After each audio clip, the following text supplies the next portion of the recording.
పొగ ఏం చేస్తుంది చెప్పండి? చుట్టూ ఉన్నవారిని ఏడిపిస్తుందా లేదా? బాధ పెడుతుందా లేదా? అన్ఈజీనెస్ క్రియేట్ చేస్తుందా లేదా? ఇబ్బందిని కలిగిస్తుందా లేదా? ఈ పొగ రావడానికి కారణం చెప్పండి. కట్టెల్లో ఉన్న తడేగా.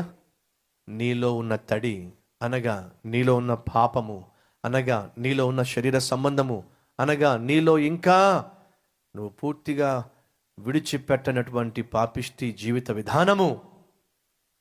అట్టి జీవిత విధానము కలిగిన నీవు ప్రభు కొరకు జీవించాలి, ప్రభు కొరకు కాలాలి, ప్రభు కొరకు రగలాలి, ప్రభు కొరకు మండాలి అని ఆశించి నువ్వు ఒకవేళ ప్రభు యొక్క సన్నిధిలో కాలే ప్రయత్నం చేస్తే నీలో ఉన్న తడి నీకు కంట తడి పెట్టిస్తుంది.